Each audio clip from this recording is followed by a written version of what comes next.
listen carefully and answer questions 1 to 3.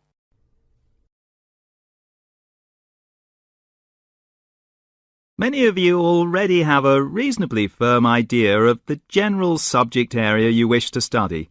Others are more open and searching for ideas. Whatever your situation, I hope you find that we have a course that meets your needs. Our firm aim is to be a student-centred institution with a special emphasis on flexibility. This begins with our attitude to access. We judge people on their motivation and commitment to study as much as, if not more than, formal qualifications. This is reflected in the vitality and diversity of our student population. Some of our students come direct from sixth form or college. Now listen and answer questions 4 to 10. Others are coming into higher education after a short or long gap from formal education. Some are seeking a specific set of skills with a particular job or profession in mind. Others are retraining or studying to give their careers a new direction or dimension. Some are learning about the very latest scientific, technological and commercial knowledge. Others are stretching their minds on sensitive environmental, social and cultural issues. Even a casual observation of the mix of our student body indicates that we're close to our aim of being a polytechnic for the whole community. To meet our students' needs, we have 500 academic and a further 500 support staff committed to good quality teaching, high standards and sensitive and sympathetic student care. We have probably the longest experience of understanding and dealing with the differing needs of a diverse student population. I hope you'll find a suitable course at the Polytechnic College. If you want to come to the college and we consider you suitable, we'll do our best to find you a place. And when you're here, we'll work hard to make your experience enjoyable, stimulating, and educationally rewarding.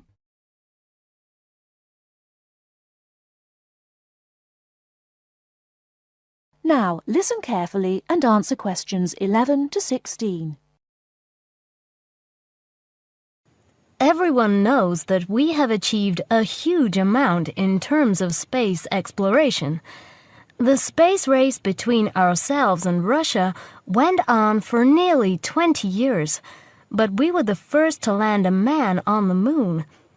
At that time, the space race was very close, and the Russians very nearly got to the moon before us. For me, the most exciting invention, and the invention that really showed we were ahead in the space race, was the reusable space shuttle.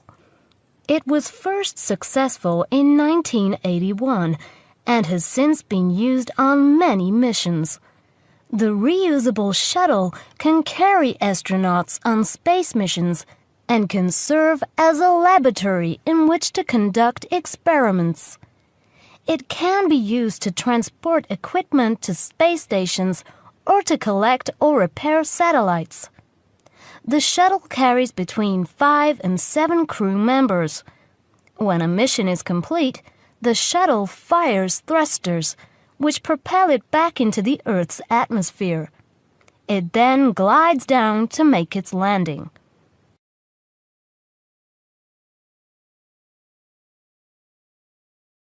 Now listen and answer questions 17 to 20. Although the remains of very early ovens have been found in many parts of the world, it was here that they were first used frequently in people's homes. In ancient Greece and in other parts of Europe and Turkey, people used ovens to bake bread. But it seems there was only one large oven that everyone shared. Here, the remains of villages from 5,000 years ago show that each mud brick house was constructed with an oven, and that baking bread and perhaps cooking meat was very common. The ovens were made of clay and shaped like a beehive.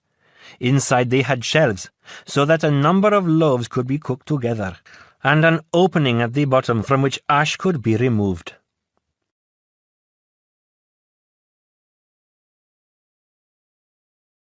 Now listen and answer questions 21 to 26.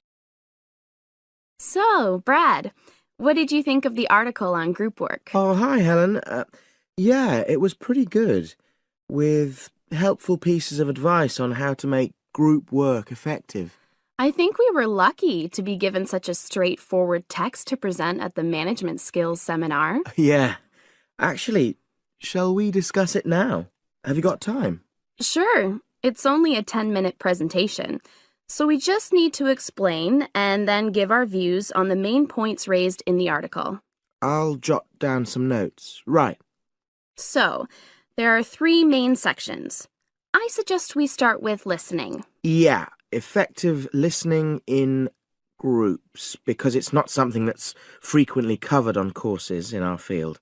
No, and we should say that in the presentation. Yeah, and also effective listening's pretty simple, you know. I don't think it's hard to learn. Well, people think it's easy, but in my experience, most of us tend to be very lazy listeners. Okay, I wouldn't argue with that.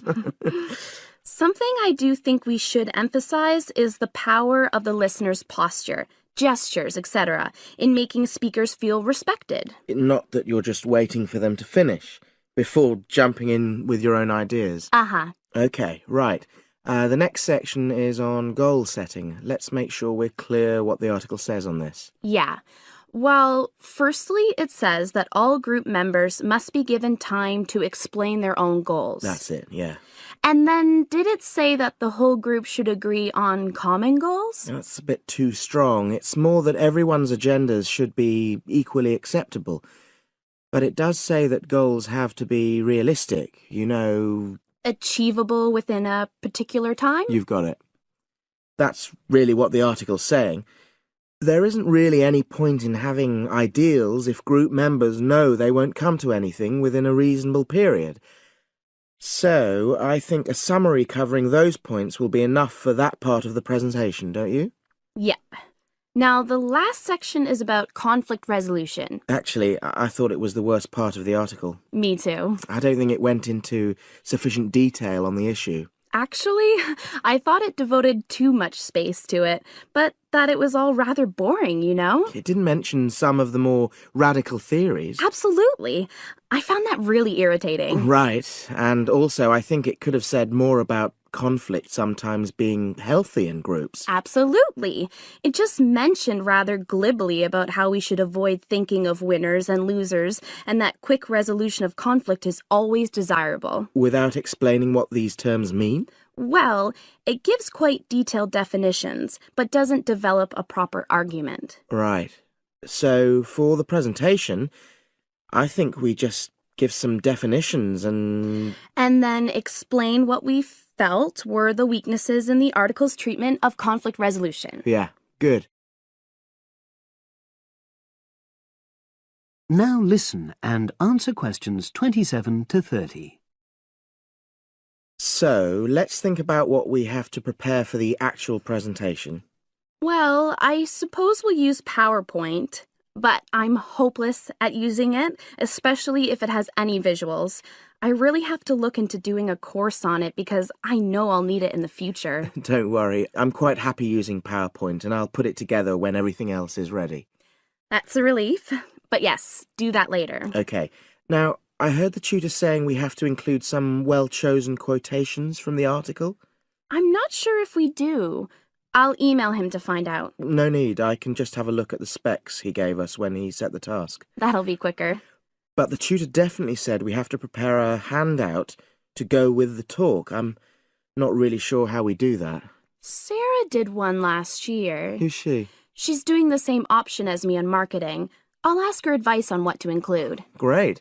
So that just leaves the bibliography at the end. I suppose it'll mainly be articles. Yeah. So we'll just look on the web, and we can leave that till later. But we've been advised against that. Well, we could have a look through some journals in the library. I think we should start by looking through module handbooks. I think that'll give us some good leads. Yeah, you're probably right. So, that's all the topics.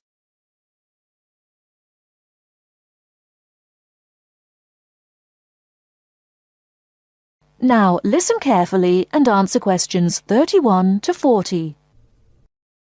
Now, I should tell you that the country of Australia is made up of 6 states and 2 territories.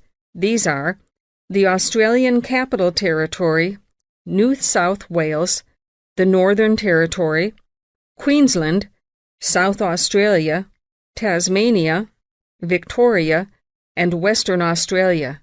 The national capital is Canberra.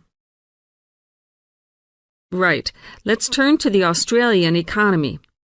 Australia has a prosperous Western-style capitalist economy. Australia is a major exporter of agricultural products, minerals, metals, and fossil fuels. Commodity prices have a big impact on the economy.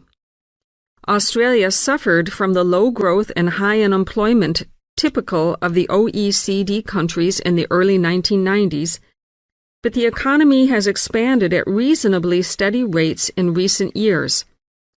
In addition to high unemployment, short-term economic problems include how to balance output and inflation and how to stimulate exports. The economy is made up like this: agriculture, 3.1%, industry, 27.7%, services, 69.2%. The labor force has a similar pattern. The total labor force is 8.2 million.